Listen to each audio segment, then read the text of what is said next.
الله ولا حول ولا قوة إلا بالله العلي العظيم. حسبنا الله ونعم الوكيل، نعم المولى ونعم النصير. أعوذ بالله السميع العليم من الشيطان اللعين الرجيم. بسم الله الرحمن الرحيم. الحمد لله الذي جازي كل صانع ورايش كل قانع وراحم كل ضارع، منزل المنافع والكتاب الجامع بالنور الساطع، وهو للدعوات سامع وللكربات دافع وللدرجات رافع وللجبابرة طامع، فلا إله غيره ولا شيء يعدله، ليس كمثله شيء وهو السميع البصير اللطيف الخبير، وهو على كل شيء قدير.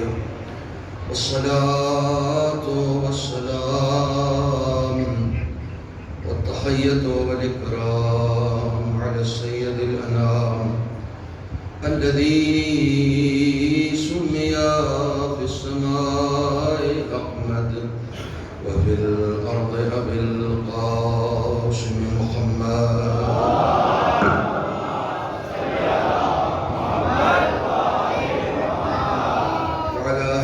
الطيبين الطاهرين المعصومين المظلومين الذين أذهب الله عنهم الرجس وطهرهم تطهيرا.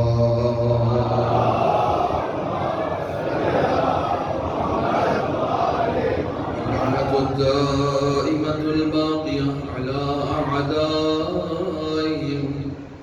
وغاصب حقوقهم ومنكر فضائلهم أجمعين. أما بعد، فقد قال علي بن الحسين زين العابدين عليهما الصلاة والسلام: علامات المؤمن الخمس: الورع في الخلوة، والحلم عند الغضب، والصدق عند الخوف، والصدقة في القلة، والصبر عند المصيبة.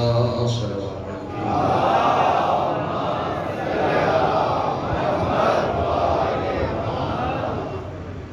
برادران عزیز، امام سید الساجدین زین العابدین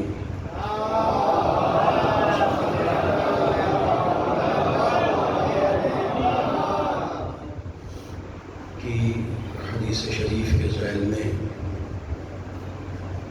جس سلسلہ گفتگو کو آپ مسلسل سماعت فرما رہے ہیں، آج اس کی آخری قسط ہدیہ سماعت ہے۔ خداوند عالم کے بہترین بندے کا فرمان تھا، اور اس فرمان کے ذیل میں بندگی عنوان تھا۔ کوشش یہ کی گئی کہ رب کریم کی بندگی کے حوالے سے طالب علمانہ معروضات آپ کی خدمت میں پیش کیے جا سکیں۔ یہ جس امام حمام کی مجلس عزا ہے، یہ جس سید الساجدین کے علاوہ سید الصابرین کی مجلس ہے، اس امام کے حوالے سے ہمارے درمیان شاید بہت زیادہ گفتگو نہیں ہوئی ہے، کیونکہ عام طور پر ہمارے نوجوانوں کے درمیان ہماری مجلسوں میں، ہمارے اشعار میں، ہمارے مرثیوں میں امام کا ذکر وہاں تک ہے جہاں آپ کو امامت ملی ہے، جبکہ امام کی اصل زندگی وہاں سے شروع ہوتی ہے، اور اور اس کے بعد تقریباً 35 سال تک واقعہ کربلا کے بعد امام کے جو کارنامے ہیں، امام کی جو تاریخ ہے، اور اس تاریخ میں جو قابل ذکر خدمات ہیں، ویسے تو امام کی ہر سانس قابل ذکر ہے، مگر جو امام کی سیاست کا حصہ ہے اس حصے پر بہت کم بات کی گئی ہے۔ وقت چونکہ ہمارے پاس بہت محدود ہے، میں چند چیزوں کی طرف اشارہ کر کے آگے بڑھوں گا، کیونکہ یہ چیزیں میرے موضوع سے متعلق ہیں۔ کل آپ کی خدمت میں میں نے ایک آیہ کریمہ پیش کی تھی سورہ مبارکہ بینہ کی، جس میں ارشاد رب العزت ہو رہا ہے کہ ہم نے تم کو بندگی کا حکم دیا ہے، خالص بندگی کا حکم دیا ہے، اور اس بندگی کی دو مثالیں خداوند عالم نے دی، ایک نماز کے ذریعے سے، دوسری زکوٰۃ کے ذریعے سے۔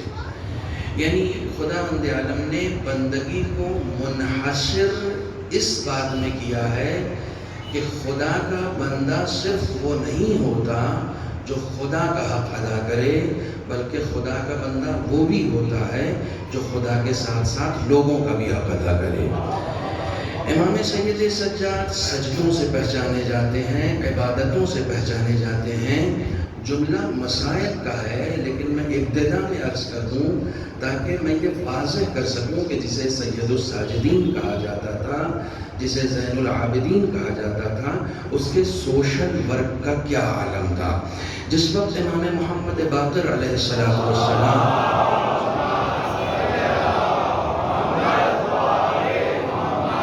آپ کو غسل دے رہے تھے تو غسل دیتے دیتے آپ چیخ مار کر روئے، لوگوں نے سبب دریافت کیا، تو لوگوں نے جب آپ کے رونے کا سبب دریافت کیا تو امام نے فرمایا میرے بابا کی پشت پر مجھے ایک نشان نظر آیا۔ تو لوگوں نے کہا کہ کیا یہ کربلا کا نشان ہے، کربلا کے مظالم کا نشان ہے جو 35 سال سے باقی ہے؟ تو امام باقر نے کہا نہیں، یہ وہ نشان نہیں ہے، یہ کربلا کے بعد کا نشان ہے۔ کہا پھر یہ کس چیز کا نشان ہے؟ کہا میرا بابا رات کو اس وقت تک بستر پہ نہیں جاتا تھا جب تک اپنی پشت پر کھجوروں کی بوریاں لاد کر فقراء میں تقسیم نہیں کرتا تھا۔ یہ بوریاں اٹھاتے اٹھاتے میرے بابا کی پشت پر نشان آ گیا تھا، میں اس نشان کو دیکھ کر رو رہا ہوں کہ جسے اس دنیا نے اتنا زیادہ ستایا ہے اسے اس دنیا کے لوگوں کی کتنی زیادہ فکر ہے۔ یہ وہ امام ہے کہ جس نے اپنی سیرت کے ذریعے سے کربلا کو زندہ رکھا ہے۔ آج آپ شان کے ساتھ پوسٹر لگا رہے ہیں، مائک لگا رہے ہیں، امام باڑے سجا رہے ہیں، مجلسیں برپا کر رہے ہیں، سب کچھ کر رہے ہیں، آپ کو کوئی روکنے والا نہیں ہے، بلکہ ہر آدمی آگے بڑھ کے پارٹیسپیٹ کر رہا ہے۔ آپ سن 61 ہجری کے بعد کا مدینہ دیکھیے، امام سید سجاد تمام اماموں میں طالب علمانہ ذمہ داری کے ساتھ عرض کر رہا ہوں، علماء کی موجودگی میں عرض کر رہا ہوں، تمام اماموں میں سب سے زیادہ بادشاہوں کا دور امام سید سجاد نے دیکھا ہے۔ سب سے زیادہ ظالم بادشاہوں کا دور امام سید سجاد نے دیکھا ہے۔ بعض لوگوں نے 6 بادشاہوں کا ذکر کیا ہے کہ 6 بادشاہوں کا دور امام سید سجاد نے اکیلے دیکھا ہے، اور ہر بادشاہ کے دور میں آپ نے اسلام کو بچانے کی حکمت عملی اپنائی، عزاداری کو بچانے کی حکمت عملی اپنائی، کربلا کو گھر گھر پہنچانے کی حکمت عملی اپنائی۔ آپ 1400 سال کے بعد اتنے تزک و احتشام کے ساتھ مجلسیں کر رہے ہیں، پھر بھی شاید اس سلیقے سے آپ کربلا نہیں پہنچا سکے جس سلیقے سے سید سجاد نے 35 سال میں گھر گھر کربلا پہنچا دی تھی۔ کون سا کارنامہ تھا؟ سب سے بڑا چیلنج امام سید سجاد کے لیے یہ تھا کہ کربلا زندہ رہنی چاہیے، کربلا زندہ رہنی چاہیے۔ کیوں؟ 8ویں امام کے ایک صحابی نے جب آپ سے پوچھا کہ مولا یہ محرم آتے ہی آپ کا حال تبدیل کیوں ہو جاتا ہے؟ تو کہا کہ جس طریقے سے تم نے غدیر کو بھلا دیا ہے کہیں کربلا کو نہ بھلا دو. ہم اس لیے محرم کو زندہ رکھتے ہیں. اور یہ کارنامہ سب سے پہلے امام سید سجاد نے انجام دیا. کربلا کو زندہ رکھنا ہے. صرف ایک حکمت عملی، صرف ایک حکمت عملی کہ کربلا کو زندہ رکھنا ہے. اور وہ حکمت عملی کیا تھی؟ مجلس تو کر نہیں سکتے تھے، خطبات تو دے نہیں سکتے تھے، تقریریں تو کر نہیں سکتے تھے، تو آپ روتے تھے. اس رونے کو آپ کمزوری نہ سمجھیں، یہ رونا اسلحہ ہے، یہ رونا اسلحہ ہے. بس ضرورت اس بات کی ہے، نوگاوے میں میرا یہ جملہ ضائع نہیں ہونا چاہیے، یہ گریہ اسلحہ ہے. ضرورت اس بات کی ہے کہ یہ اسلحہ مجاہد کے ہاتھ میں ہونا چاہیے. جب اسلحہ مجاہد کے ہاتھ میں ہوتا ہے تو پھر وار ضائع نہیں جاتا. حکمت عملی اب آپ کو سناؤ. امام سید سجاد بازار سے گزر رہے ہیں، قصاب نے دیکھا فرزند رسول آ رہا ہے، فوراً اپنا رومال اٹھایا، رومال اٹھا کر اپنے جانور کے سر پہ ڈال دیا. جو لوگ کھڑے ہوئے تھے انہوں نے پوچھا یہ کیا کیا تم نے؟ اس جانور کا سر کیوں چھپا دیا؟ کہا دیکھتے نہیں حسین کا بیٹا آ رہا ہے. کربلا نہیں پہنچا سکتے نا، دیکھتے نہیں حسین کا بیٹا آ رہا ہے. اب اسے معلوم نہیں ہے کہ کربلا میں کیا ہوا تھا، اس خریدنے والے کو تھوڑی معلوم ہے کہ کربلا میں کیا ہوا تھا. اس نے کہا تم نے دیکھا نہیں فرزند رسول آ رہا ہے؟ کہا پھر اسے کیوں چھپایا؟ کہا جب وہ کٹی ہوئی گردن دیکھتے ہیں نا تو روتے ہیں، انہیں اپنے بابا کا کٹا ہوا سر یاد آ رہا ہے. سید سجاد نے زبان بھی نہیں کھولی، دکاندار مجلس پڑھ رہا ہے، خریدار سامنے بنا ہوا ہے.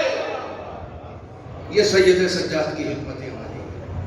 سید سجاد نے زبان نہیں کھولی، دکاندار نے مجلس پڑھی.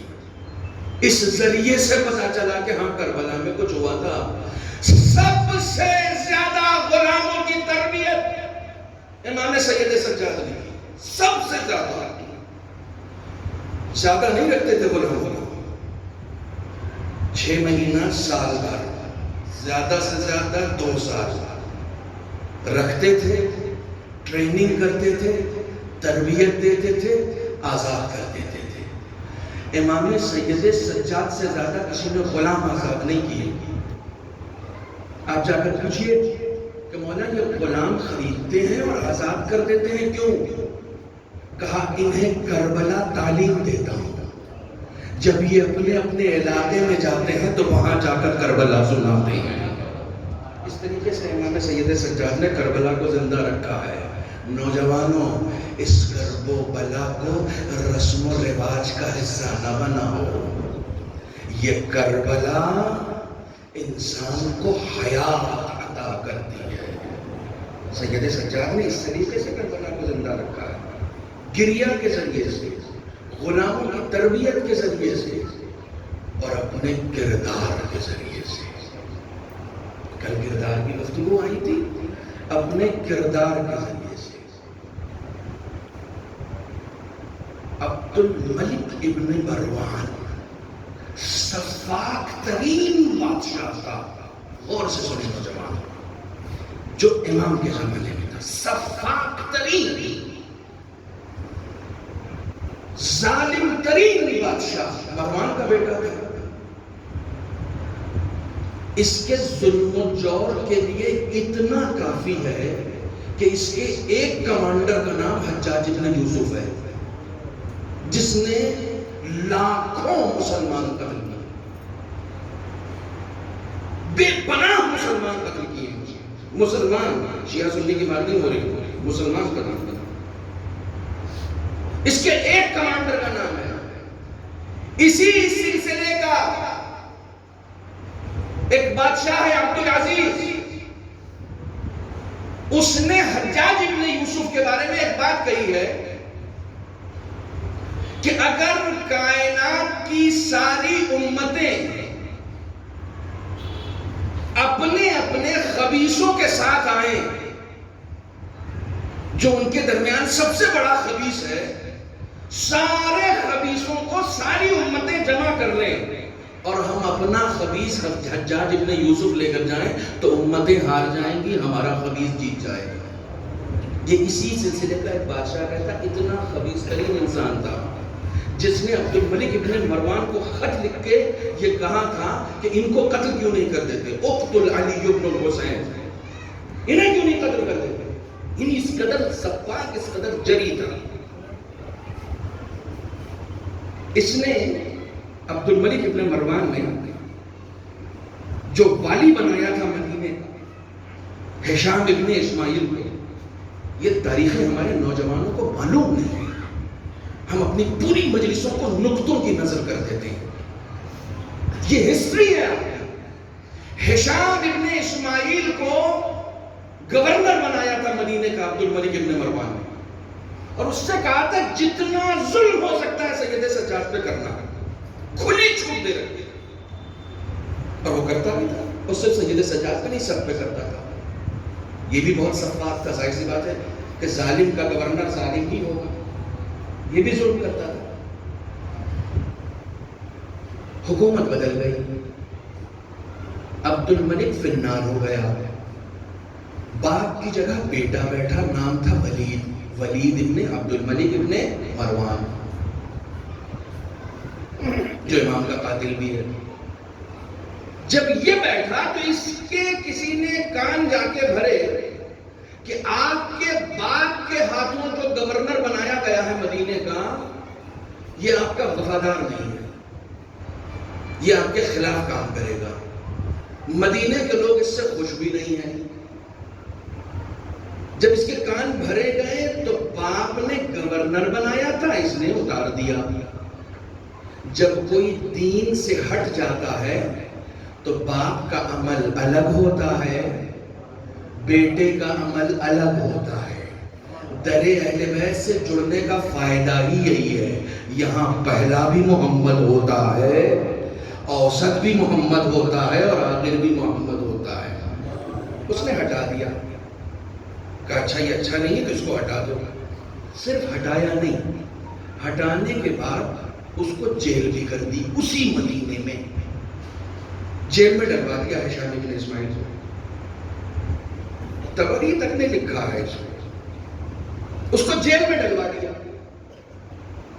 جیل میں ڈلوایا اور منادی کرا دی پورے مدینے میں کہ جس جس کا ہشام ابن اسماعیل مجرم ہے وہ آئے اور آ کر انتقام لے لے۔ سنو سید سجاد کے شیعو، سنو تم کس امام کی مجلس میں آ کر بیٹھے ہو، افتخار کرو کہ جس جس کا یہ مجرم ہے وہ آئے اور آنے کے بعد اس کو سزا دے، انتقام لے۔ مدینے کا چرواہا بھی آتا تھا اور جوتے مار کر جاتا تھا ہشام ابن اسماعیل کو، سب آتے تھے، سب ظاہر سی بات ہے موقع مل گیا سب کو ہاتھ صاف کرنے کا۔ ایک آدمی جو گورنر ہے، گورنر سے فوراً جیل میں چلا گیا تو سب کو موقع مل گیا۔ امام سید سجاد تک جب یہ خبر پہنچی کہ ہشام گرفتار ہو گیا ہے تو آپ نے بنی ہاشم کو بلایا، جمع کیا گھر پہ سارے بنی ہاشم کو، کہا کہ تمہارا دشمن گرفتار ہو گیا ہے، خبر ملی تم کو؟ کہا جی آقا خبر ملی۔ کا کیا ارادہ ہے؟ کہا آقا اب انتقام لیا جائے گا۔ تو امام نے کہا نہیں، میں نے تم کو بلایا ہی اس لیے ہے تاکہ یہ بتا سکوں کہ میرے جد کا ایک قول ہے کہ جب دشمن اسیر ہو جائے تو انتقام خدا پہ چھوڑ دو۔ یہ سیرت ہے ہماری، جب دشمن کمزور ہو جائے، وہ تو تمہاری گرفت میں ہے، وہ تو تمہاری گرفت میں ہے، تم جب چاہو انتقام لے سکتے ہو، لیکن خدا کے حوالے کر دو، چھوڑ دو۔ مولا آپ کو معاف کرنا تھا، آپ معاف کر دیتے، یہ بنی ہاشم کو کیوں بلایا؟ مولا جواب دیں گے کہ جو کام امام کرتا ہے امام یہ چاہتا ہے کہ اس کے چاہنے والے بھی وہی کام کریں۔ بنی ہاشم نے جیسے یہ سنا کہ ہاں مولا نے معاف کر دیا ہے اور ہمیں بھی معاف کرنے کا حکم دیا گیا ہے، تو انہوں نے کہا مولا جیسا آپ کا حکم ہم معاف کرتے ہیں اس کو۔ بنی ہاشم چلے گئے، امام نے اپنے غلام کو بلایا۔ دیکھیے عوام کے عمل میں اور امام کے عمل میں کچھ تو فرق ہونا چاہیے نا، کچھ تو فرق ہونا چاہیے۔ امام نے کہا نہیں معاف کرو، وہ اس وقت اسیر ہے، قید میں ہے، مظلوم ہے، مجبور ہے، مجبور ہے۔ اس وقت اگر انتقام کیا تو کیا لیا، بے بس ہے، معاف کر دو۔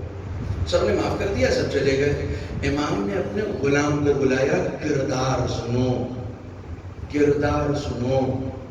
غلام کو بلایا، اشرفیوں کی تھیلی دی اس کو، کہا ولید کی قید میں ہشام ہے، جا اس کو جا کے دے آؤ اور اس سے کہنا کہ سید سجاد نے دیا ہے اور یہ پیغام بھیجا ہے کہ جب تک قید میں ہے اپنے گھر والوں کی فکر نہ کرنا، سید سجاد ضامن ہے۔ اللہ اکبر، اللہ اکبر۔ کتنا ناز کر سکتے ہو، کتنا ناز کر سکتے ہو اس کردار پر۔ دشمن کو معاف کرنا ایک عمل ہے، دشمن کے گھر کی کفالت ہاتھ میں لے لینا یہ امام کا عمل ہے۔ صلوات پر محمد و آلہ۔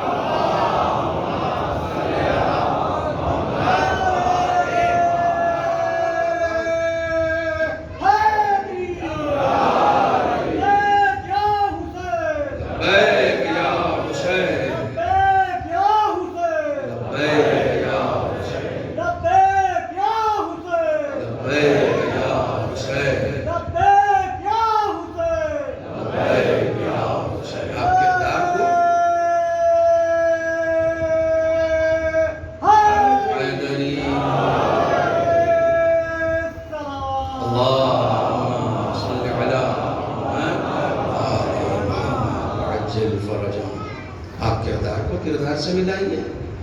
اپنے ظالم اپنے اوپر ظلم اٹھانے والے کو نہ صرف یہ کہ معاف کیا، کہا تیرے گھر کی کفالت اب میرے ذمہ ہے۔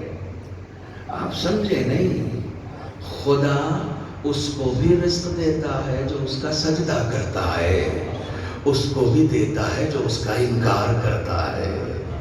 یہ خدائی صفات کے مظہر لوگ ہیں، روئے زمین پر خدائی صفات کے مظہر لوگ ہیں۔ پوتے کے عمل کو دادا سے ملاؤ۔ جب قاتل کے ہاتھ باندھ کے سامنے لایا گیا ہے، کہا حسن اس کے ہاتھ کھولو، یہ دہشت میں ہے، یہ خوف زدہ ہے، اس کے ہاتھ کھول دو، شربت پیش کرو۔ یہ عمل ہے، یہ عمل ہے۔ آپ ان اماموں کے چاہنے والے ہیں۔ حق الناس، بندگی یعنی حق الناس، کسی کا حق تمہاری گردن پہ نہیں ہونا چاہیے۔ ایک ایک کر کے امام حسین منزلیں طے کرتے جا رہے ہیں۔ 500 لوگ امام حسین کے ساتھ ہیں۔ جب کربلا پہنچے تو کتنے بچے؟ 100 لوگ۔ 72 مشہور ہے، 100 لوگ۔ 400 لوگ کہاں چلے گئے؟ کہاں چلے گئے؟ یہ 400 لوگ سب امام کے ساتھ جانا چاہ رہے تھے، لیکن بار بار امام نے تقریر کر کر کے بتا کے کہ جس نے بھی کسی کا حق کھایا ہے وہ میرے ساتھ نہیں جا سکتا ہے۔ میں ہمیشہ ایسے موقع پر ایک جملہ کہتا ہوں، قدر کرنا اس جملے کی۔ امام نے اس 500 کی تعداد کا خمس نکال لیا تھا۔ جو پاک لوگ تھے انہیں کربلا میں انٹری ملی ہے، جن کی گردنوں پہ حق تھا انہیں کربلا میں انٹری نہیں ملی ہے۔ صلوات پڑھیں محمد و آلہ۔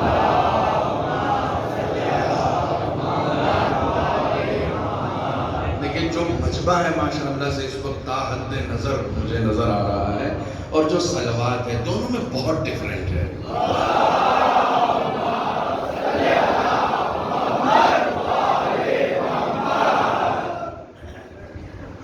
ایک پہلو رہ گیا ہے اس حدیث کا امام کی، اور اس کو صرف اشارہ کر کے جلدی سے، دو پہلو ہیں جلدی سے اشارہ کر کے، صدقے کے حوالے سے بھی کل میں نے گفتگو کر لی، صدق کے حوالے سے تھوڑی بہت گفتگو ہوئی، چونکہ اب ظاہر سی بات ہے کہ وقت میں بہت گنجائش نہیں ہے، دو پہلو کی طرف اشارہ کرنا ہے۔ الحلم عند الغضب، غیظ و غضب کے وقت حلیم و بردبار رہو، کول رہو۔ غصہ جب بھی دیکھیے، الغضب من النار، علماء تشریف فرما، غضب جو ہے نا وہ آگ سے بنا ہے، پناہی آگ سے۔ آپ کس سے بنے ہیں؟ آپ تو مٹی سے بنے ہیں، لیکن آپ کے اندر خدا نے قوہ غضب رکھا ہے، ٹھیک ہے؟ اس کو مارنا بھی نہیں چاہیے، اس کو صحیح جگہ استعمال کرنا چاہیے، صحیح جگہ۔ جب بھی غضب کو استعمال کرو، نفس کے لیے استعمال مت کرو، دین کے لیے استعمال کرو۔ توجہ فرمائیں۔ لیکن امام کا ارشاد ہے الغضب من النار، غضب جو ہے وہ آگ سے ہے۔ کسی نے امام سے دریافت کیا کہ مولا مجھے غصہ بہت آتا ہے، میں کیا کروں؟ بہت سارے لوگ ہیں ایسے جن کو غصہ آتا ہے، بہت سارے لوگ، اور جب آتا ہے تو پھر وہ کچھ نہیں دیتی، آپ ایسے باہر ہو جاتے ہیں۔ مومن وہ نہیں ہے، بندہ خدا وہ نہیں ہے جو غصے کا اسیر ہو جائے۔ بندہ خدا وہ ہوتا ہے جو غصے میں بھی اتنا کنٹرول میں رہے کہ اس کے اوپر غضب نہ حاوی ہو، وہ غضب کے اوپر حاوی رہے۔ توجہ فرمائیں۔ امام سے فرمایا مجھے غصہ بہت آتا ہے، تو امام نے فرمایا الغضب من النار، یہ آگ سے ہے۔ تمہارے گھر میں آگ لگ جاتی ہے تو کیا کرتے ہو؟ کہا مولا گھر میں آگ لگ جاتی ہے تو پھر ہم پانی سے بجھاتے ہیں، یہی ایک طریقہ ہے؟ کہا جب غصہ آئے تو وضو کر لیا کرو۔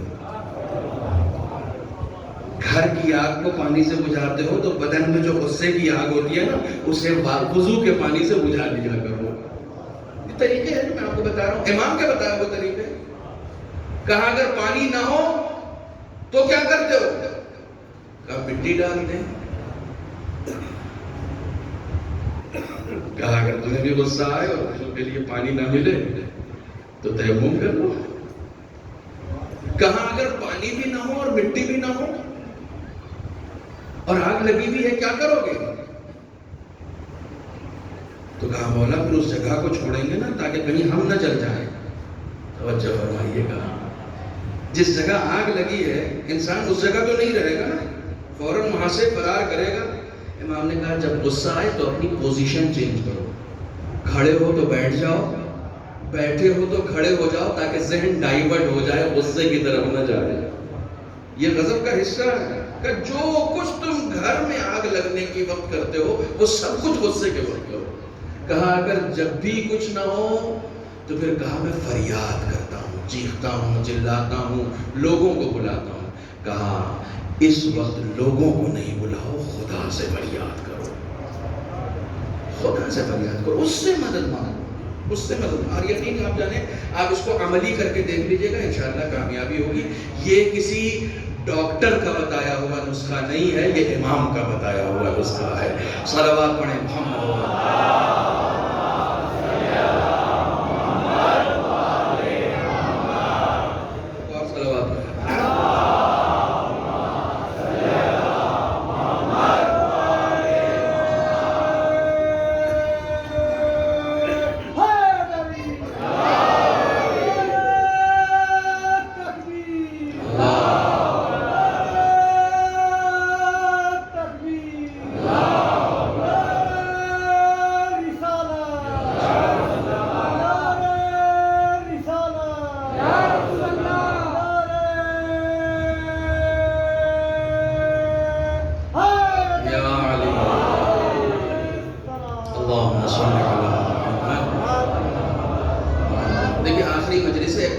گفٹ لے لیجیے آپ۔ ایک تو آپ کی صلوات جو ہے وہ بالکل جسے کہا جاتا ہے کہ بڑی دھیمی سی ہے، لیکن ایک گفٹ دے رہا ہوں میں آپ کو، اور اس گفٹ کو لے کر جائیے گا یہاں یہاں سے، ٹھیک ہے؟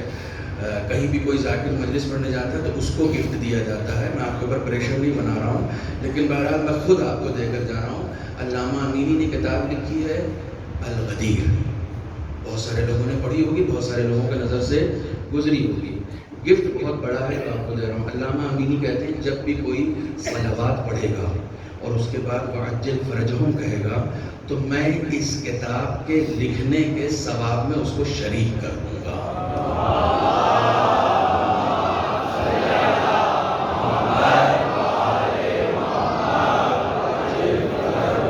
اب آپ سے جب بھی کوئی پوچھے کہ الغدیر کس نے لکھی ہے تو کہیے گا میں نے لکھی ہے، کیونکہ خدا ثواب برابر دینے والا ہے. علامہ امینی نے حصے دار بنا دیا. ایک صلوات اور پڑھے.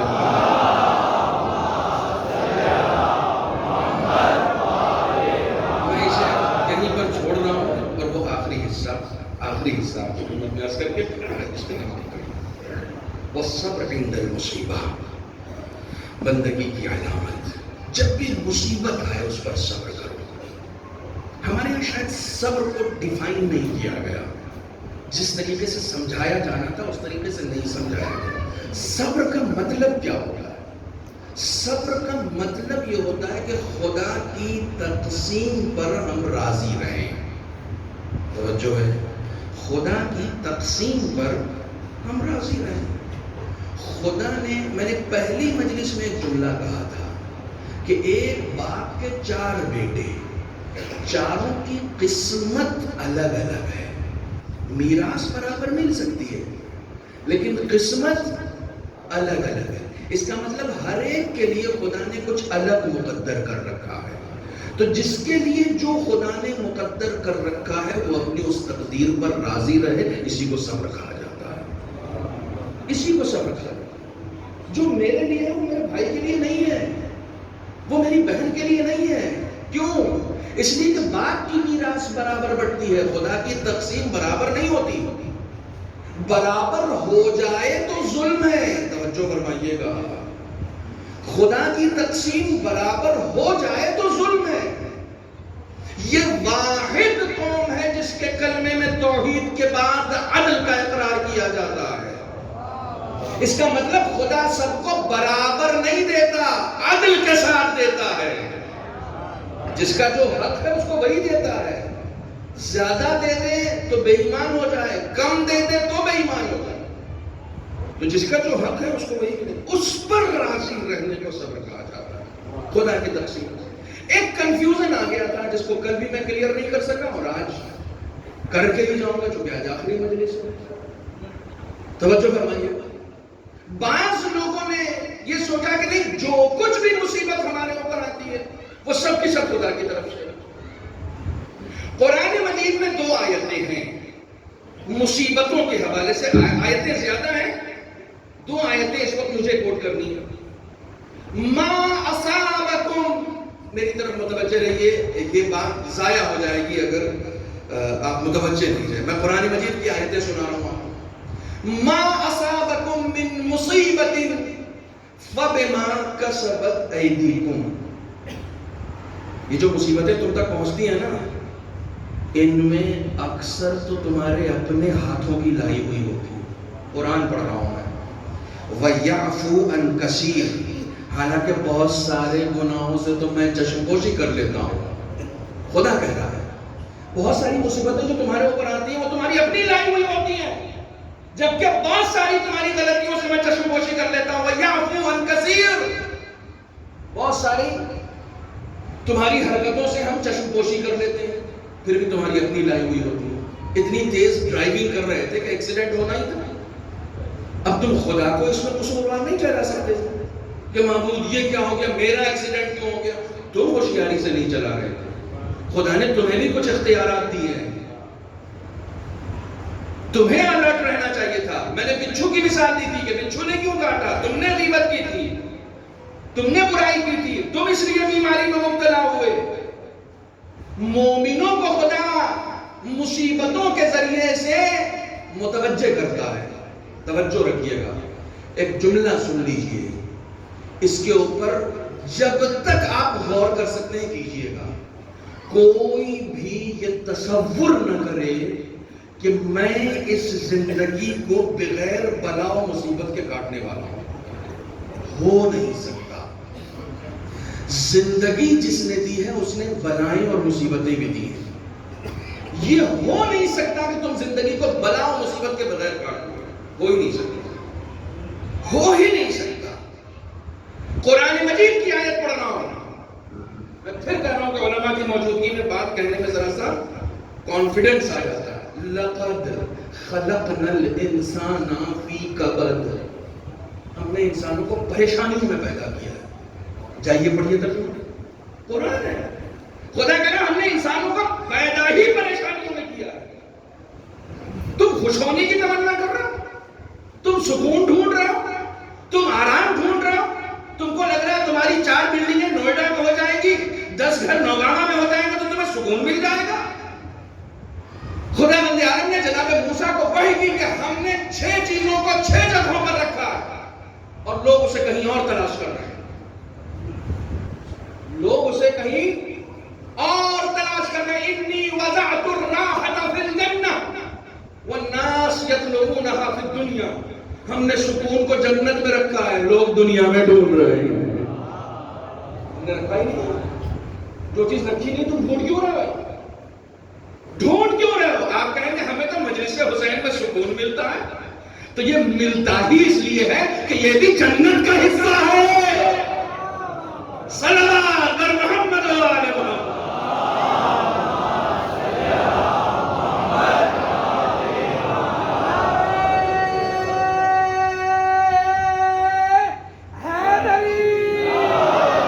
تم آئے ہی ہو جوانان جنت کے ذکر میں, تو سکون کیوں نہیں ملے گا؟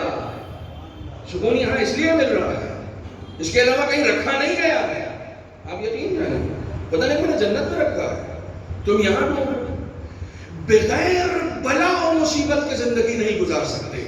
تھوڑا سا وقت لوں گا آج, اچھا لگے برا لگے. نوحہ خانوں کو آپ سنیں گے, نوحہ خان بہت سارے سنیں گے آپ, ذاکر سے ایک ہی سننے والا.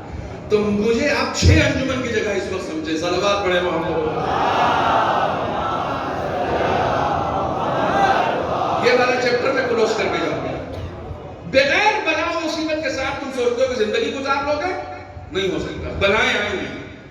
نوگاؤں والے دلیل پیش کر رہا ہوں, اس سے اچھی دلیل میں لا نہیں سکتا. اپنی طالب علمانہ بضاعت میری اتنی ہی ہے.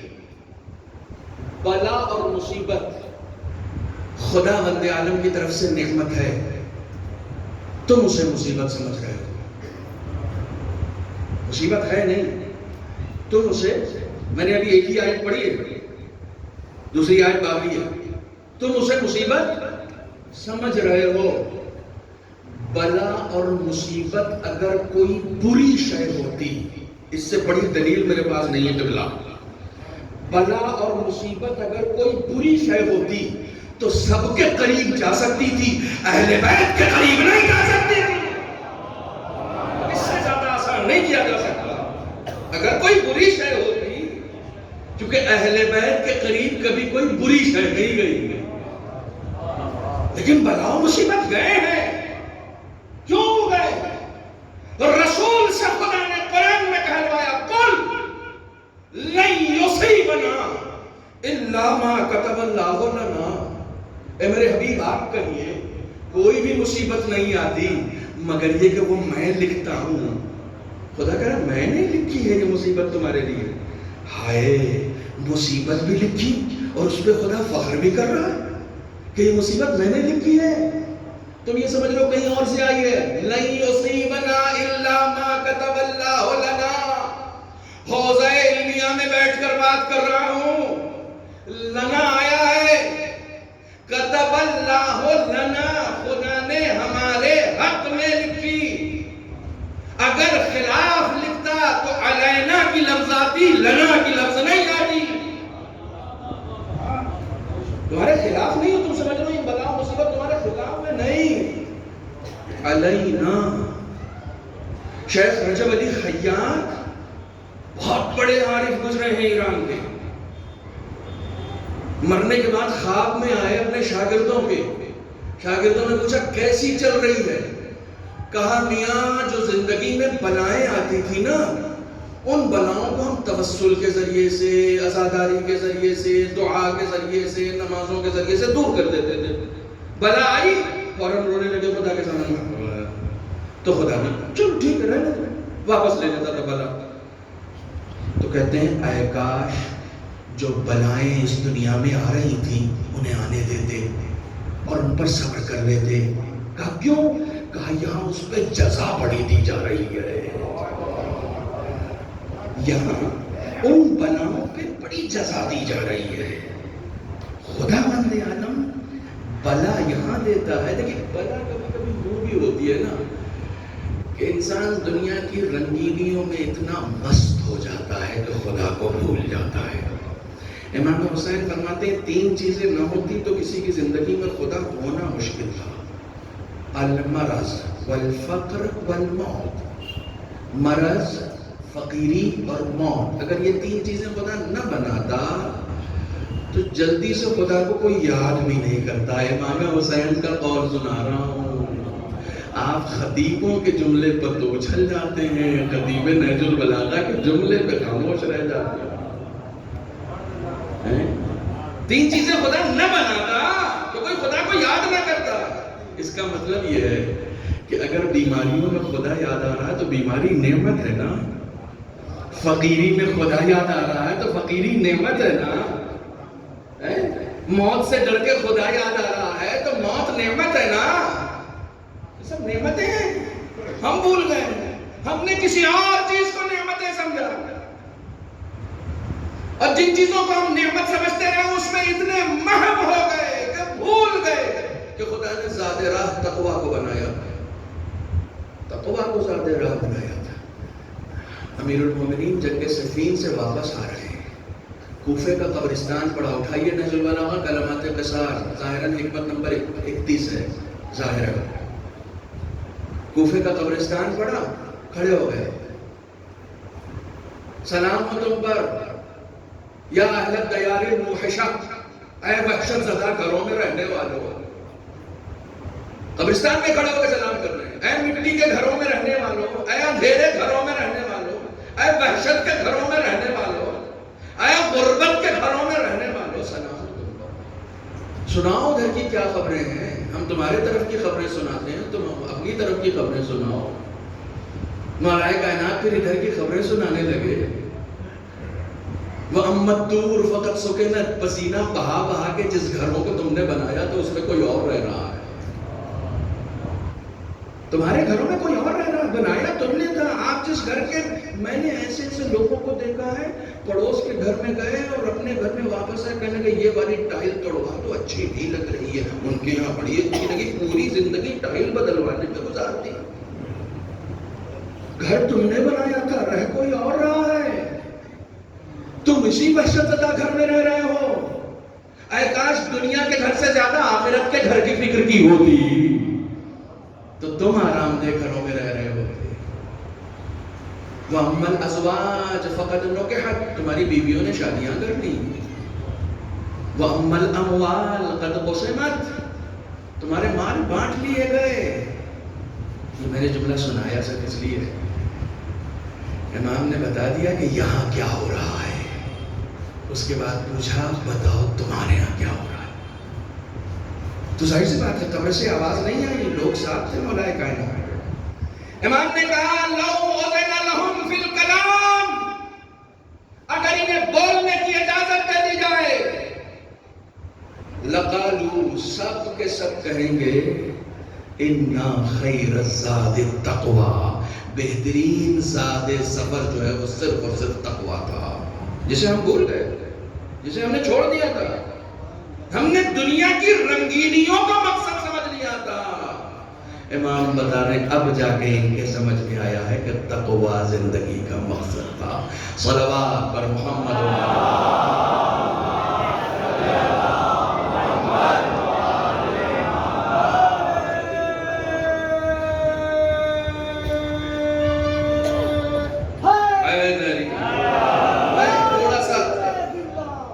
میں تھوڑا سا وقت آپ سے لینا چاہوں گا.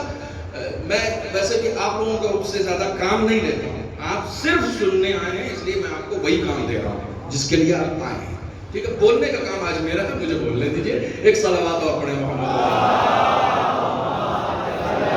میں بس جلدی سے اپنی گفتگو کو بغیر بلا کے انسان زندگی نہیں گزار سکتا. بلائیں آئیں گی، بلاؤں کے ساتھ جینا سیکھو، بلاؤں کے بغیر نہیں.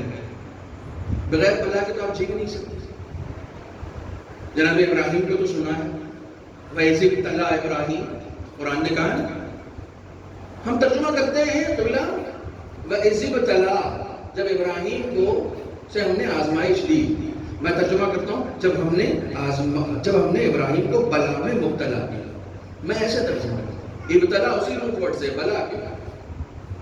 ابراہیم صرف بندہ خدا تھے، ہم نے بلائیں دی ہیں تو نبی بنے، اور بلائیں دی تو رسول بنے، اور بلائیں دی تو خلیل بنے. اور جب بلاؤں پہ انہوں نے خوب صبر کر لیا نا، تب ہم نے انہیں امام بنایا ہے. اتنی آسانی سے نہیں ملتا یہ مرتبہ، اتنی آسانی سے. سب سے زیادہ بلاؤں پر صبر اگر کسی نے کیا تو رسول اسلام، سب سے زیادہ. شیخ صدوق نے کتاب لکھی، اس میں یہ کہا کہ معراج پر بلا کے رسول خدا کو خداوند عالم نے یہ نوید دی تھی کہ تم کو بلاؤں میں ہم مبتلا کریں گے. ان اللہ یختبرک فی ثلاث، 3 موقعوں پر سخت ترین بلاؤں میں مبتلا خدا کرے گا تمہیں. تیار ہو جاؤ، تیار ہو جاؤ. ہاں، کنفیوژن نہ رہے، کنفیوژن کسی بچے کے ذہن میں نہ رہے. ہماری بلائیں الگ ہیں، ان کی بلائیں الگ ہیں. کافروں کی بلائیں الگ ہیں، سب کی بلائیں الگ ہیں. کافروں کی بلائیں سزائیں ہیں، ہماری بلائیں امتحان ہیں. اولیاء خدا کی بلائیں ان کے درجات کی بلندی ہے. یہ یاد رکھیے گا، کنفیوژن کریٹ نہ ہو. سب کی بلاؤں کا مرتبہ الگ الگ ہے. توجہ کرو، ہم نہیں چاہتے کہ میری زندگی میں بلا آئے، ہم نہیں چاہتے. بلاؤں سے پاک زندگی چاہتے ہیں. یہ نہیں ہو سکتا، یہ نہیں ہو سکتا. خدا بند عالم جس کو بھول جاتا ہے اسے بلا نہیں دیتا. موسیٰ میقات پہ ملنے جا رہے ہیں. ایک شخص کہتا ہے کہ موسیٰ کہاں جا رہے ہیں؟ کہا خدا سے ملنے جا رہے ہیں. کہا اپنے خدا سے کہنا کہ اپنا رزق اپنے پاس رکھے، مجھے نہیں چاہیے، میرے اوپر عذاب نازل کرے. میرے پاس بہت ہے، میرے پاس بہت ہے، مجھے نہیں چاہیے اس کا انعام، اس کا اکرام، اس کا رزق. سنو، کہا اپنے پاس رکھے، میرے اوپر عذاب نازل کرے. جناب موسیٰ گئے، واپس آ گئے. واپس آ رہے ہیں تو خدا نے کہا موسیٰ میرے کسی بندے نے کچھ کہلوایا تھا. کہا محمد تو جانتا ہے کیسی باتیں کر رہا تھا. وہ جسارت کر رہا تھا، میں اسے نقل قول بھی نہیں کر سکتا. کہا اس سے کہنا میں نے اس پہ عذاب نازل کر دیا ہے. کہا محمود لیکن وہ ٹھیک ٹھاک ہے، بہترین گھر میں رہ رہا، بہترین کھانا کھا رہا، عیش و عشرت کی زندگی گزار رہا، کیسا عذاب؟ کہا موسیٰ جب میں کسی پر عذاب نازل کرنا چاہتا ہوں تو اپنے ذکر کی لذت اس سے چھین لیتا ہوں. دنیا میں میرا عذاب یہی ہے، میرا دنیا میں عذاب یہی ہے. اگر کبھی تم کو خدا کے ذکر میں مزہ نہیں آ رہا ہے نا تو سمجھ جاؤ خدا کے عذاب کا شکار ہو چکے ہو. صلوات بر محمد و آل محمد. نماز میں مزہ نہیں آتا، مجلس میں مزہ نہیں آتا، ذکر میں مزہ نہیں آتا، تو اس کا مطلب عذاب میں مبتلا ہو چکے ہو. ہم اس لیے بلاؤں سے دور بھاگتے ہیں کہ اس کا پس منظر نہیں معلوم. توجہ، اس بلا کا پس منظر نہیں معلوم. مثال میری پرانی ہے لیکن آپ لوگوں کے لیے نہیں ہے، ٹھیک ہے؟ جن لوگوں نے یوٹیوب پہ سن لیا ہو تو ان کو خدا بہرحال اور توفیق دے سنیں. مثال میری پرانی ہے. ہمیں بلاؤں کا بیک گراؤنڈ نہیں معلوم ہوتا. انسان اسی چیز سے بھاگتا ہے کہ جس کی حقیقت نہیں معلوم. اگر حقیقت معلوم ہو جائے بلاؤں کی تو ہم آگے بڑھ کے ان بلاؤں کو دیں گے، کیونکہ حقیقت نہیں معلوم. سنو، کیوں اہل بیت اتنی بلاؤں کا استقبال کرتے تھے اور آسانی سے اس پر صبر کرتے تھے؟ ان موضوعات کو ہمارے ممبروں پر چھیڑا نہیں گیا اور ہم نے یہ کوشش کی ہے کہ انشاءاللہ ہم چھوڑیں گے نہیں. ہمیں اس کا بیک گراؤنڈ نہیں معلوم. میں اکثر نوگامہ جب بھی آیا ہوں تو دہلی سے اپنی گاڑی سے آیا ہوں، ٹھیک ہے؟ مثال کے طور پر میں آیا، میں نے گاڑی پارک کی کہیں پہ، ابھی اس سے پہلے بھی آیا تھا عید غدیر پہ بھی، تو اپنی گاڑی سے آیا تھا. میں نے اپنی گاڑی پارک کی اور جو بھی پارکنگ تھی مثال دیا، ایک صاحب آئے، انہوں نے میرے چاروں ٹائر گاڑی کے پنچر کر دیے۔ مصیبت ہے، بھلا ہے۔ میں محفل پڑھ کے گیا، مثال دے رہا ہوں، ایسا ہوا نہیں تھا، اب آپ معلوم ہے ڈھونڈنے نکل جائے کون تھا بھائی، ہاں مثال دے رہا۔ میں گیا، میں نے دیکھا کیا ہے، یہ چاروں ٹائر جو ہے وہ پنچر، تو مجھے نکلنا تھا رات میں یا مثلا صبح نکلنا تھا مثال کے طور پر، لیکن ٹائر جو ہے وہ سارے پنچر۔ ایک سال وہاں کھڑے مسکرا بھی رہے، میں نے ان سے پوچھ لیا، میں نے کہا بھائی صاحب یہ میری گاڑی کے، تو کہنے لگے میں نہیں کیا ہے۔ میں نے کہا کمال کرتے ہیں صاحب، یہ کون سا شوق پال لیا؟ تو میں جتنا بھی ان کو سنا سکتا، میں نے کہا بھائی اگر پنچر ہی کرنا تھا تو ایک ہی کو بار بار کر دیتے، تو اسٹیپنی تو بدل کے ہم جا سکتے تھے، آپ نے چاروں ٹائر کر دیے۔ جتنا بھی میں ان کے اوپر غیظ و غضب کا اظہار کر سکتا تھا میں نے کر دیا، ٹھیک ہے، خوب چیخا خوب چلایا، رات میں سو گیا جا کے، اور صبح جب اٹھ کے آیا ہوں تو کیا دیکھتا ہوں، جہاں گاڑیاں کھڑی تھی وہاں صرف میری گاڑی کھڑی اور کسی کی نہیں کھڑی۔ تو میں نے پوچھا بھائی گاڑیاں تو یہاں رات میں بہت تھی، ہوئی کیا؟ کمانا یہاں پر ایک زبردست چوری ہوئی، ایک ایسا ماہر چور آیا جس کے پاس ساری گاڑیوں کا رمز اور راز اور کوڈ ورڈ تھا۔ اس نے لیپ ٹاپ سے باقاعدہ کھول کے ساری الیکٹرانک گاڑیاں بھی چرا لی، بڑا ماہر تھا۔ تو میں نے کہا میری کیوں نہیں چرائی؟ کہا چراتا تو آپ کی بھی، لیکن چاروں ٹائر اس کے پنچر تھے، تو وہ لے کے کیسے جاتا؟ تو میں رات جن کے اوپر غضبناک تھا ابھی پھر ان کا شکریہ ادا کرنے گیا۔ بات پہنچ گیا نہیں پہنچا؟ رات میں ان کے اوپر ایک مصیبت آنے پر غضبناک تھا کہ بھئی آپ نے یہ کیا کر دیا، لیکن صبح ہوتے ہوتے میں نے اس کا شکریہ ادا کیا۔ میں نے کہا بھائی یہ بتائیے آپ کو پتا تھا کیا کہ ایسا کچھ ہونے والا ہے؟ کہنے لگا پتا تو تھا مجھے، میں نے بچانے کے لیے یہ کام کیا تھا۔ بلاؤں کا ہمیں پس منظر معلوم نہیں ہوتا، کبھی کبھی اگر ٹائر پنچر ہو رہے ہیں نا تو اس کا مطلب گاڑی بچائی جا رہی ہے۔ خدا مند عالم اگر کبھی کوئی مصیبت تمہیں دیتا ہے تو اس کا مطلب یہ نہیں کہ وہ مصیبت مقصد ہے، نہیں، ایک بڑی مصیبت سے تمہیں بچانا چاہتا ہے۔ یہ مثال میری نہیں ہے، یہ مثال قرآن کی ہے۔ جناب خضر جس وقت اپوائنٹ کیے گئے جناب موسیٰ کو تعلیم دینے کے لیے، اس وقت ایک ناؤ میں چھیڑ کر دیا تو جناب موسیٰ بھڑک گئے، اولو العزم تھے، صاحب شریعت تھے، کہنے کہ یہ کیا کر دیا؟ ناؤ میں چھیڑ کر دیا۔ کہا کل ایک بادشاہ آنے والا ہے، جنگ میں ہر جگہ کی ناؤ چلی جائے گی، یہ غریب بچوں کی ناؤ ہے، میں نے چھید اس لیے کر دیا کہ جو سلامت ناؤ ہیں وہ جائیں، جو عیبدار ہیں وہ بچ جائیں۔ تو کبھی کبھی مصیبت اس لیے آتی ہے تاکہ تمہیں بچایا جا سکے۔ اس کا بیک گراؤنڈ ہمیں نہیں معلوم۔ بچپن میں ہم لوگ کہانیاں سنتے تھے، کچھ کہانیاں ایسی ہوتی ہیں جو یاد ہو جاتی ہیں۔ ان میں سے ایک کہانی تھی، ایک بادشاہ تھا، اس کا ایک وزیر تھا، اس کو بار بار یہ کہنے کی عادت تھی کہ خدا جو کرتا ہے اچھا کرتا ہے۔ سنو، مجلس ختم ہو گئی، خدا جو کرتا ہے اچھا کرتا ہے، وزیر کو یہ کہنے کی عادت تھی۔ بادشاہ سلامت سیب کھا رہے تھے، سیب کاٹتے کاٹتے انگلی کٹ گئی، وزیر کے منہ سے نکل گیا خدا جو کرتا ہے اچھا کرتا ہے۔ بادشاہ بھڑک گیا، کہنے لگا تو میری طرف ہے کس کی طرف ہے؟ میری انگلی کٹی ہے، تو نے کہا خدا جو کرتا ہے اچھا کرتا ہے، تو اسے سسپینڈ کر دیا، ہٹا دیا، کہ تم اس لائق نہیں ہو، تم میرے وزیر ہو۔ اسے قید میں بھیج دیا، جیل میں، کہیں سے جیل بھیجو۔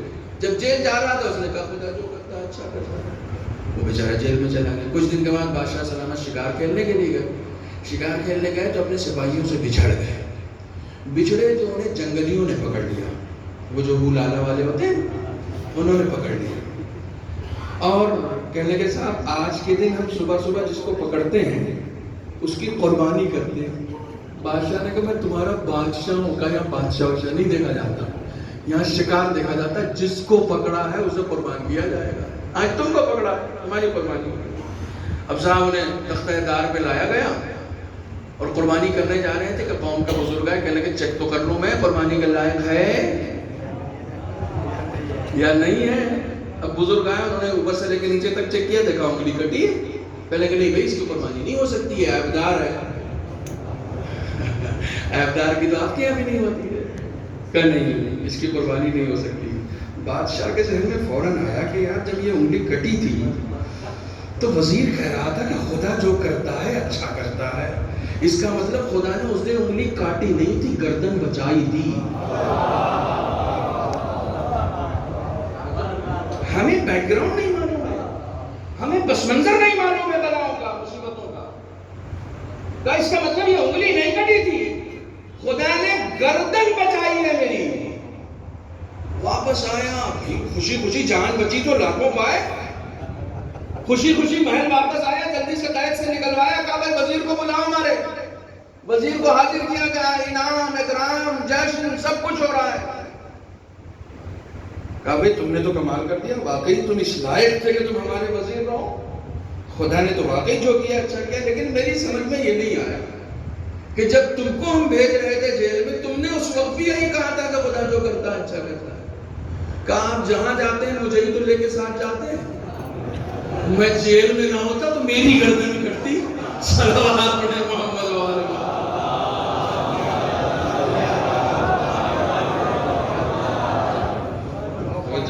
ہمیں ان بلاؤں کا پس منظر نہیں معلوم. اگر پس منظر معلوم ہو جائے کہ ان بلاؤں کے پیچھے کیا ہے.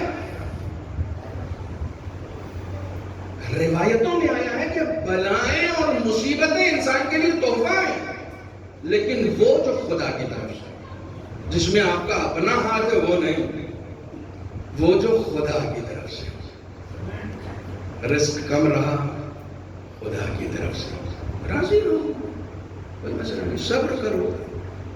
زندگی بھر اولاد مانتے رہے, اولاد نہیں ہوئی, اولاد نہیں ہوئی, صبر کر لو, راضی ہو جاؤ. خدا سے شکوہ نہیں کرو کہ خدا تم سے ناراض ہے. کیا پتا خدا تم سے موت کو چاہے اس لیے نہیں دیا, اور اس کے بدلے تمہیں کیا دینے والا ہے تمہیں معلوم نہیں ہے. صبر کرو. مولا کائنات نہج البلاغہ میں نہ ہوتا تو انسان پڑھ نہیں سکتا تھا اس کو ممبر پہ. مولا کائنات کہتے ہیں ما زال الزبیر منا اہل البیت. زبیر جو ہے ہم اہل بیت میں سے تھا. زبیر ہم اہل بیت میں سے تھا. حتی نشأ ابنہ المشؤوم عبداللہ, جب تک اس کا بیٹا عبداللہ پیدا نہیں ہوا تھا. بیٹا دیا خدا نے, مگر کیسا, جس نے اہل بیت سے الگ کر دیا. تو ایسے بیٹے ہونے سے تو اچھا ہے نا کہ انسان لاولد ہو جائے. مولا کائنات نے بتایا زبیر اہل بیت میں سے تھا جب تک کہ اس کا بیٹا عبداللہ نہیں پیدا ہوا, یعنی عبداللہ پیدا ہوا تو اس نے اس کو اہل بیت سے نکال کر دشمنوں میں ڈال دیا. ایسے بیٹے ہونے سے اچھا لاولد رہو. خدا نے اگر نہیں دیا تو سمجھ لو شاید ہو سکتا ہے زبیر کی طرح کوئی بچہ ہونے والا تھا. نہیں دیا. خدا تم سے پیار کرتا ہے. خدا تم سے, انسان صرف یہ سوچ لے کہ خدا جو کچھ میرے ساتھ کر رہا ہے وہ اچھا کر رہا ہے. بس میری مجلس ختم ہو. جو کچھ میرے ساتھ کر رہا ہے وہ اچھا کر رہا ہے. میں اس لائق ہوں. میرے ساتھ میرے ماں باپ اچھا کرتے ہیں یا نہیں کرتے ہیں. میرے ماں باپ کے دل میں مہربانیاں اور شفقتیں خدا ہی تو ڈالتا ہے. خدا ہی تو ڈالتا ہے. تو انسان اس بات کا بھی باور کر لے کہ خدا جو میرے ساتھ کر رہا ہے وہ اچھا کر رہا ہے. نوجوانوں کبھی پریشان مت ہونا, نہ رزق کے لیے, نہ کامیابی کے لیے, نہ بھاگ دوڑ جو کر رہے ہو تم, ان سب چیزوں کے لیے پریشان مت ہونا. کبھی پریشان مت, اپنے حصے کی محنت کرتے چلے جاؤ. خدا جتنا رزق دے رہا ہے اس پر راضی ہوتے چلے جاؤ. یہ دنیا بھی کامیاب رہے گی اور آخرت بھی کامیاب رہے گی. اچھا, اب اس کا دوسرا پہلو یہ ہے کہ اگر آپ راضی نہیں ہوں گے تو کچھ بگاڑ بھی نہیں سکتے خدا کا. کیا بگاڑیں گے آپ؟ جتنا رزق ملا ہے اگر اس پر آپ راضی نہیں ہوں گے تو کیا بگاڑیں گے؟ آپ کو زیادہ مل جائے گا؟ نہیں ملے گا. تو بہتر طریقہ یہ ہے، بندگی کا تقاضا یہ کہ راضی ہو جاؤ، خوش رہو، خدا سے خوش رہو کہ نہیں خدایا میں راضی ہوں۔ ہمارے ہاں بچہ ہمارا ذرا سا بیمار پڑ جاتا ہے، ہماری چیخ نکل جاتی ہے۔ امام حسین اپنے جوان بیٹے کو دفن کر کے بھی شکر خدا ادا کرتے ہیں، راضی ہیں خدا کی تقسیم کا۔ آپ سوچئے کہ ایک دوپہر میں پورے بھرے گھر کے لاشیں کو اٹھانا اور اٹھانے کے بعد اس پر صبر کرنا، نہ صرف یہ کہ صبر کرنا، میں نے دوسری مجلس میں جملہ کہا تھا، نہ صرف یہ کہ صبر کرنا، اپنے جسم کی پوری قوت سمیٹ کر جو آخری سجدہ حسین نے کیا، وہ سجدہ شکر ہے، شکر ادا کر رہا ہے، شکر ادا کر رہا ہے۔ اللہ اکبر، یہ کون لوگ ہیں، یہ کون لوگ ہیں؟ میں ہمیشہ کہتا ہوں کہ کسی غیرت مند جوان کے لیے یہ بات کتنی زیادہ ناگوار ہے۔ ایک بیٹا جو غیرت، سید سجاد سے زیادہ غیرت مند کون ہوگا؟ کوئی ہے، کوئی مثال ہے آپ کے پاس؟ سید سجاد سے زیادہ غیرت مند کون ہوگا؟ کلیجے ہلا دینے والے مصائب ہیں۔ ایک غیرت مند بیٹے کے سامنے باپ کا لاشا پڑا ہو اور وہ اتنا مجبور ہے کہ اپنے باپ کے لاشے کو کفن بھی نہیں دے سکتا، اتنا مجبور ہے۔ رو لو، بہت سارے لوگ پچھلے سال تھے، اس سال نہیں ہے، پتہ نہیں اگلے سال ہمیں نصیب ہوگا نہیں ہوگا، نہیں، غیرت ابھی تھوڑی ہے۔ باپ کے بے گور و کفن لاشے کو چھوڑ کر آگے بڑھے ہیں تو جن اونٹوں پر اپنے گھر کی بیٹیاں مائیں سوار کی گئی ہیں، اس کی مہار اس جوان کے ہاتھ میں دے دی گئی ہے۔ اللہ اکبر۔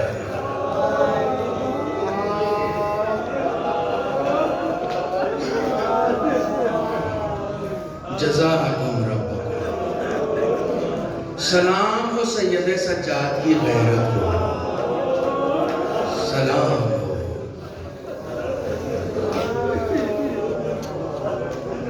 کہاں سے سنا ہوں آپ کو، کہاں سے سنا ہوں؟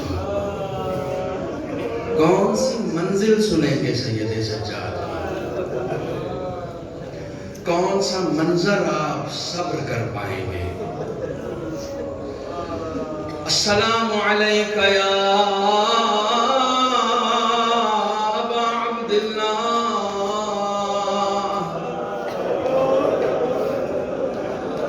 وعلى الأرواح التي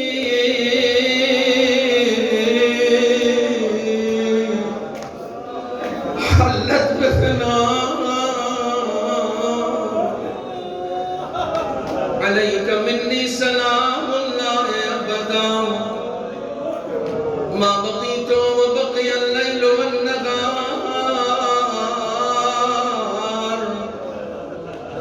ولا جعل الله آخر العهد مني لزيارتكم. السلام على الحسين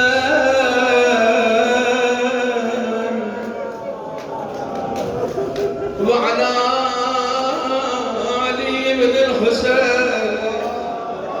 سلام اس قیدی پر جس کے جسم کا گوشت بیڑیاں کھا گئی.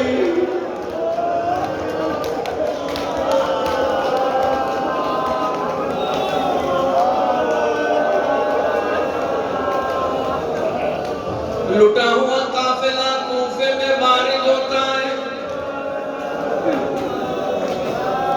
روایت کہتی ہے کہ اہل بیت کا ایک چاہنے والا ہے، نام ابن عتیبہ بتایا گیا ہے. کہتا ہے میں کوفے گیا ہوا تھا، ایک مسافر خانے میں ٹھہرا ہوا تھا. میں نے دیکھا کہ کوفے کے بازاروں کو سجایا جا رہا ہے. میں نے دکانداروں سے پوچھا کہ کیا آج کوئی عید کا دن ہے؟ لوگوں نے کہا نہیں، عید کا دن تو نہیں ہے، لیکن کیا تم کو پتا نہیں کچھ لوگوں نے یزید پہ خروج کیا تھا، کربلا میں ان کے مردوں کو ذبح کر دیا گیا، عورتوں کو اسیر کر دیا۔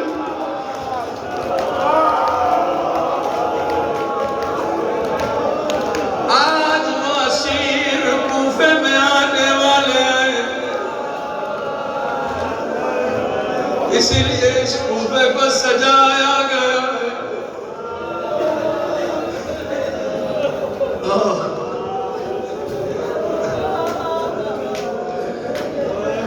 جیسے ہی قافلہ وارد ہوتا ہے، کیا دیکھتا ہے کہ کچھ مقدس خواتین ایک ہی رسی میں باندھ کر بازار میں لائی جا رہی۔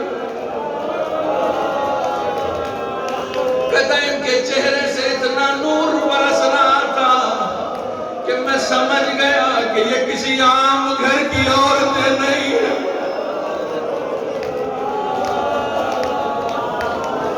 کچھ لوگ نیزہ بردار سروں کو اٹھائے ہوئے تھے۔ میں نے ان سے پوچھا کہ کیا ان کے ساتھ کوئی مرد نہیں ہے؟ ایک نے کہا ہاں، وہ مرد جو زنجیروں میں جکڑا ہوا ہے، وہ اس قافلے کا قافلہ سالار ہے۔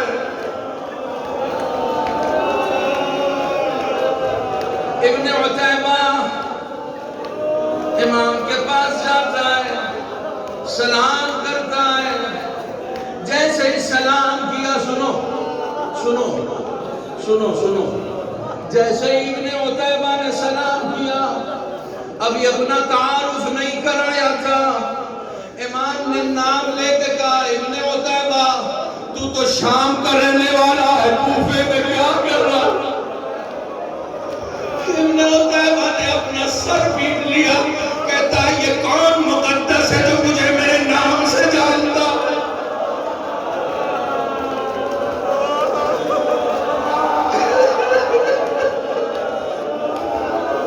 کہتا ہے آقا، آخر آپ کا تعلق کہاں سے ہے جو آپ مجھے میرے نام سے جانتے ہیں؟ امام نے کہا میں علی بن الحسین۔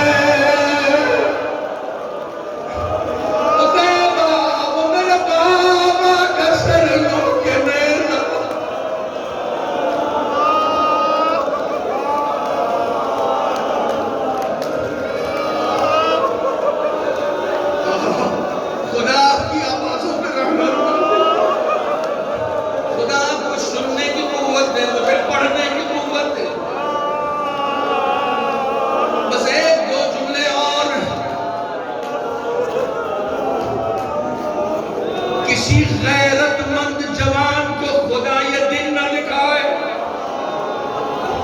ابن عتیبہ سے کہتے ہیں ابن عتیبہ تیرے پاس کچھ پیسے پڑے ہوئے ہیں؟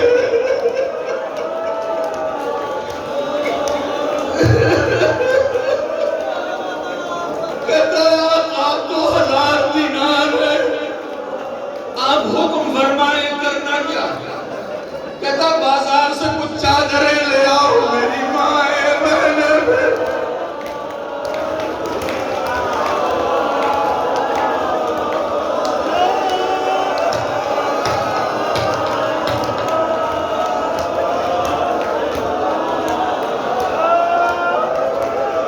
ابن عتیبہ جاتا ہے بازار سے چادریں لے کر آتا ہے، خواتین میں تقسیم کرتا ہے۔ تھوڑی دیر کے بعد ایک منظر دیکھا گیا کہ ایک غلام، سیاہ غلام آگے بڑھتا ہے، نیزے سے چادریں چھیننا شروع کر۔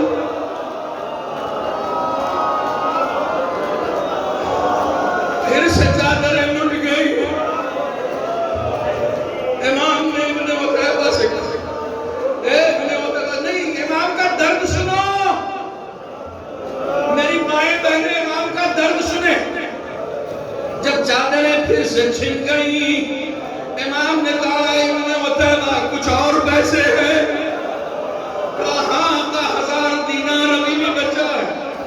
کہا یہ لوگ جو ہمارے شہیدوں کے سروں کو اٹھائے ہوئے ہیں، جاؤ انہیں پیسے دے دو، یہ پیسے کے لیے کام کرتے ہیں، انہیں پیسے دے دو، یہ ذرا آگے چلے جائیں. کہا آقا اس سے کیا ہوگا؟ کہا اس سے یہ ہوگا کہ تماشا کرنے والے کھلے سروں کا تماشا نہیں، کٹے ہوئے سروں.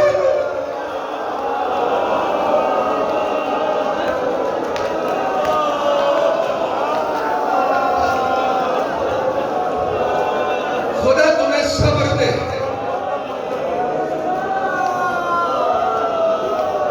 اگر آنسو آ جائیں تو میرے حق میں دعا کرنا. جس کا حق ہم سب کی گردنوں پر ہے، سب کے حق میں دعا کر. اگر حوصلہ ہو تو ایک منظر اور سن لو. سید سجاد کو دربار ابن زیاد میں لایا گیا. ابن زیاد ملعون اپنے ہاتھوں میں چھڑی لیے ہوا حسین کے کٹے ہوئے سر کے ساتھ بے ادبی کرتے ہوئے یہ کہتا ہے، اے کوفے والو، آج حسین کا کوئی وارث نہیں ہے. جس کو انتقام لینا ہے آئے، حسین سے انتقام لے.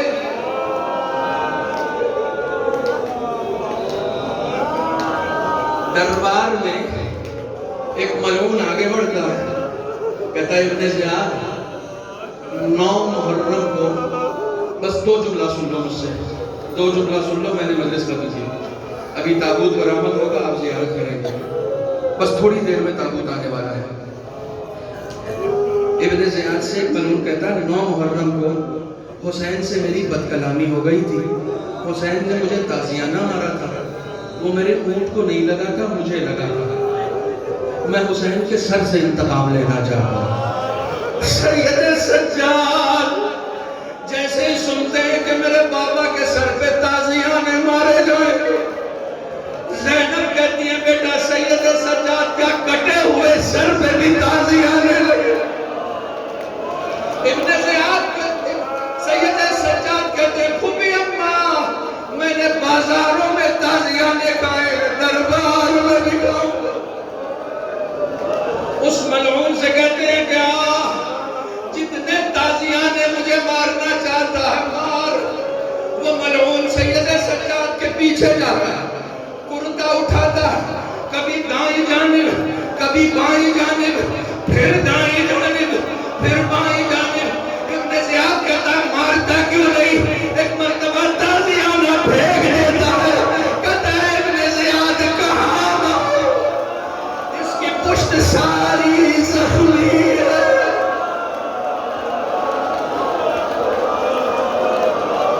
ہاں 35 سال تک اپنے بابا پر رونے والا امام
وأشهد أن محمدا عبده ورسوله أرسله بالحق بشيرا ونذيرا إنا لله وإنا